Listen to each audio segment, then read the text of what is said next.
Hi friends, welcome to my cooking YouTube channel. ಬನ್ನಿ ಇವತ್ತಿನ recipe ಏನಂತ ನೋಡೋಣ. ನಾನಿಲ್ಲಿ ಓರಿಯೋ ಬಿಸ್ಕಿಟಿಂದ ಕೇಕನ್ನು ಮಾಡ್ತಾಯಿದ್ದೀನಿ. ತುಂಬಾ ಸಾಫ್ಟಾಗಿ ಮತ್ತು ಬಾಯಲ್ಲಿಟ್ಟರೆ ಕರಗೋಗುತ್ತೆ, ಅಷ್ಟೊಂದು ರುಚಿಕರವಾದ ಈ ಕೇಕನ್ನು ಹೇಗೆ ಮಾಡೋದು ಅಂತ ನೋಡೋಣ ಬನ್ನಿ ಫ್ರೆಂಡ್ಸ್.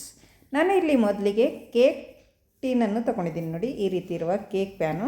ಇದಕ್ಕೆ ನಾನು ಇಲ್ಲಿ ಮೊದಲು ತುಪ್ಪವನ್ನು ಹಚ್ಕೋತಾ ಇದ್ದೀನಿ ನೋಡಿ. ಈ ರೀತಿ ನಾನು ತುಪ್ಪ ಹಚ್ಕೋತಾ ಇದ್ದೀನಿ. ಇದಕ್ಕೆ ಅಂಟ್ಕೊಳ್ಳೋದಿಲ್ಲ ಕೇಕು, ಅದಕ್ಕೋಸ್ಕರ ಒಂದು ಸ್ವಲ್ಪ ತುಪ್ಪವನ್ನು ಹಚ್ಕೊಂಡು ನಾವು ಈ ರೀತಿ ಒಂದು ಬಟರ್ ಪೇಪರನ್ನು ಇದರಲ್ಲಿ ಇಡಬೇಕು. ನಿಮ್ಮ ಹತ್ರ ಇದ್ದರೆ ಇಟ್ಕೊಳ್ಳಿ, ಇಲ್ಲಾಂದರೆ ಒಂದು ಸ್ವಲ್ಪ ಮೈದಾ ಹಿಟ್ಟನ್ನು ಉದುರಿಸಿದರೂ ನಡೆಯುತ್ತೆ. ಇವಾಗ ನಾನು ಒಂದು ಬೌಲನ್ನು ತೊಗೊಂಡಿದ್ದೀನಿ. ಅದಕ್ಕೆ ನಾನಿಲ್ಲಿ ಓರಿಯೋ ಬಿಸ್ಕಿಟನ್ನು ತೊಗೊಂಡಿದ್ದೀನಿ ನೋಡಿ. 2 ಪ್ಯಾಕೆಟ್ ಓರಿಯೋ ಬಿಸ್ಕಿಟ್ ತೊಗೊಂಡಿದ್ದೀನಿ. ಇವಾಗ ಈ ಬಿಸ್ಕಿಟನ್ನು ಇದರಲ್ಲಿ ಹಾಕ್ಕೊಳ್ಳೋಣ. ಈ ಬೌಲಲ್ಲಿ ನೋಡಿ 2 ಪ್ಯಾಕೆಟನ್ನು ಬಿಸ್ಕಿಟು ಇದರಲ್ಲಿ ಹಾಕೋತಾ ಇದ್ದೀನಿ. ಇವಾಗ ನಾವು ಇದನ್ನು ಒಂದು ಸ್ವಲ್ಪ ತುಂಡಾಗಿ ಮಾಡ್ಕೊಳ್ಬೇಕು. ಈ ರೀತಿ ನಾವು ಕೈಯಿಂದ ಒಂದು ಸ್ವಲ್ಪ ತುಂಡಾಗಿ ಮಾಡ್ಕೊಳ್ಳಿ. ಇವಾಗ ನಾವು ಈ ರೀತಿ ಮಾಡಿ ಇಟ್ಕೊಂಡಾದಮೇಲೆ ನಾವು ಇದಕ್ಕೆ ಒಂದು ಸ್ವಲ್ಪ ಬಿಸಿ ಇರುವ ಹಾಲನ್ನು ಹಾಕ್ಕೊಳ್ಬೇಕು. ಒಂದು ಸ್ವಲ್ಪ ಬಿಸಿ ಇರಬೇಕು, ಜಾಸ್ತಿ ಬಿಸಿ ಏನು ಬೇಡ. ಸ್ವಲ್ಪ ಬಿಸಿ ಇರುವ ಹಾಲನ್ನು ಹಾಕಿದರೆ ಇದು ಫುಲ್ ಕರಗೋಗ್ಬಿಡುತ್ತೆ. ನಾವು ಮಿಕ್ಸಿ ಮಾಡುವ ಅವಶ್ಯಕತೆ ಕೂಡ ಹತ್ತೋದಿಲ್ಲ ನೋಡಿ. ಈ ರೀತಿ ನಾವು ಹಾಲನ್ನು ಹಾಕಿದ ಮೇಲೆ ಈ ರೀತಿ ಒಂದು ಸರಿ ಮಿಕ್ಸ್ ಮಾಡ್ಕೊಳ್ಳಿ. ತುಂಬ ಆದಷ್ಟು ಬೇಗನೆ ಇದು ಕರಗೋಗುತ್ತೆ ನೋಡಿ. ಈ ರೀತಿ ನಾವು ಗಂಟಿಲ್ಲದ ಹಾಗೆ ಮಿಕ್ಸನ್ನು ಮಾಡಿ ಇಟ್ಕೊಳ್ಬೇಕಾಗುತ್ತೆ. ಈ ರೀತಿ ಆದಮೇಲೆ ನಾನು ಇದಕ್ಕೆ ಒಂದು ಈನೋ ಪ್ಯಾಕೆಟನ್ನು ಹಾಕ್ಕೊಳ್ತಾ ಇದ್ದೀನಿ. ಈನೋ ಇದ್ದರೆ ಈನೋ ಹಾಕ್ಕೊಳ್ಳಿ, ಇಲ್ಲಾಂದರೆ ನೀವು ಬೇಕಿಂಗ್ ಪೌಡ್ರ್ ಕೂಡ ಹಾಕ್ಕೊಳ್ಬೋದು. ನಾನಿಲ್ಲಿ ಈನೋ ಹಾಕ್ಕೊಂಡು ಚೆನ್ನಾಗಿ ಮಿಕ್ಸ್ ಮಾಡ್ತಾಯಿದ್ದೀನಿ ನೋಡಿ. ಒಂದು 2-3 ನಿಮಿಷ ನಾವು ಇದನ್ನು ಚೆನ್ನಾಗಿ ಮಿಕ್ಸ್ ಮಾಡಿ ಈ ರೀತಿ ಮಾಡಿ ಇಟ್ಕೊಳ್ಬೇಕಾಗುತ್ತೆ ನೋಡಿ. ಕನ್ಸಿಸ್ಟೆನ್ಸಿ ನೋಡ್ಕೊಳ್ಳಿ, ಈ ರೀತಿ ಇರಬೇಕು. ಈ ಹದಕ್ಕೆ ನಾವು ಇದನ್ನು ರೆಡಿ ಮಾಡಿಕೊಂಡು ಇಟ್ಕೊಳ್ಬೇಕಾಗುತ್ತೆ. ಇವಾಗ ನಾವು ರೆಡಿ ಮಾಡಿ ಇಟ್ಟುಕೊಂಡಿರುವ ಕೇಕ್ ಪ್ಯಾನಿಗೆ ಇದನ್ನು ಟ್ರಾನ್ಸ್ಫರ್ ಮಾಡ್ಕೊಳ್ಳೋಣ ನೋಡಿ. ಇವಾಗ ಇದರಲ್ಲಿ ಹಾಕ್ಕೊಳ್ಳಿ. ಹಾಕೊಂಡಾದಮೇಲೆ ನಾನು ಇದಕ್ಕೆ ಒಂದು ಸ್ವಲ್ಪ ಇದರ ಮೇಲೆ ನಾನು ಚಾಕು ಚಿಕ್ಸನ್ನು ಹಾಕೋತಾ ಇದ್ದೀನಿ ನೋಡಿ. ನಿಮ್ಮ ಹತ್ರ ಇದ್ದರೆ ಚಾಕು ಚಿಕ್ಸ್ ಹಾಕ್ಕೊಳ್ಳಿ, ಇಲ್ಲಾಂದರೆ ಇಲ್ಲ ನೋಡಿ. ನಾನು ಇದಕ್ಕೆ ಒಂದು ಸ್ವಲ್ಪ ಹಾಕೋತಾ ಇದ್ದೀನಿ ಮೇಲಿಂದ. ನೋಡೋದಕ್ಕೂ ತುಂಬ ಚೆನ್ನಾಗಿ ಕಾಣಿಸುತ್ತೆ ಮತ್ತು ರುಚಿ ಕೂಡ ಅಷ್ಟೇ ಚೆನ್ನಾಗಿರುತ್ತೆ. ಬಾಯಲ್ಲಿ ಒಂದೊಂದು ತಿನ್ನುವಾಗ ಬರುತ್ತೆ ಅಲ್ವಾ, ಆವಾಗ ರುಚಿ ತುಂಬ ಸೂಪರಾಗಿರುತ್ತದೆ. ಅದಕ್ಕೋಸ್ಕರ ನಾನು ಸ್ವಲ್ಪ ಹಾಕ್ಕೊಂಡಿದ್ದೀನಿ. ಮತ್ತು ನಾನು ಇಲ್ಲಿ ಸ್ಟವ್ ಮೇಲೆ ಒಂದು 15 ನಿಮಿಷ ಈ ಕುಕ್ಕರನ್ನು ಫ್ರೀ ಹೀಟ್ ಮಾಡ್ಕೊಂಡಿದ್ದೀನಿ ನೋಡಿ.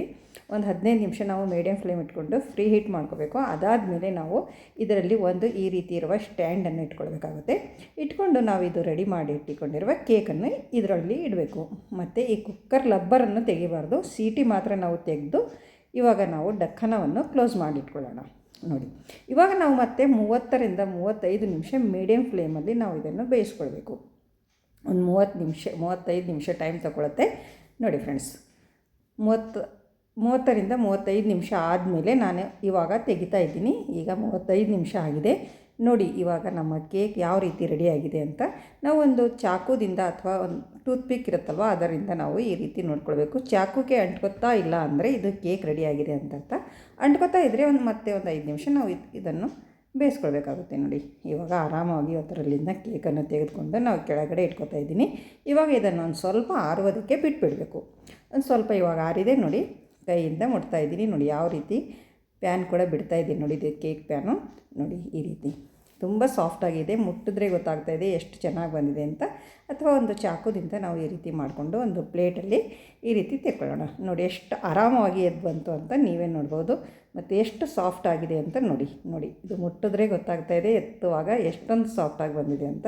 ತುಂಬಾ ಸಾಫ್ಟಾಗಿ ಬಂದಿದೆ ನೋಡಿ. ಎಲ್ಲರೂ ತುಂಬ ಇಷ್ಟಪಡ್ತಾರೆ. ನಿಮ್ಮ ಮನೆಯಲ್ಲಿ ಮಕ್ಕಳಿದ್ದರೆ ಮಾಡಿಕೊಡಿ, ಮಕ್ಕಳಂದು ತುಂಬ ಇಷ್ಟಪಟ್ಟು ತಿಂತಾರೆ ನೋಡಿ.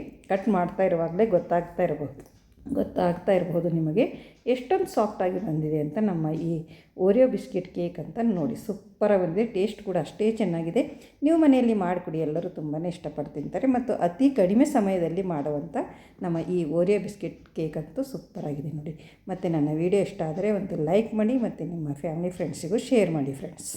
ಮತ್ತು ನನ್ನ ಚಾನಲನ್ನು ಯಾರು ಸಬ್ಸ್ಕ್ರೈಬ್ ಮಾಡಿಕೊಂಡಿಲ್ಲ ಅವರು ಸಬ್ಸ್ಕ್ರೈಬ್ ಮಾಡಿಕೊಳ್ಳಿ. ನನ್ನ ಮುಂದಿನ ವಿಡಿಯೋ ನೋಟಿಫಿಕೇಷನ್ ನಿಮಗಾಗಿ ತಲುಪುತ್ತದೆ. ಮತ್ತೆ ಸಿಗೋಣ ಮುಂದಿನ ವಿಡಿಯೋದಲ್ಲಿ. ಓಕೆ.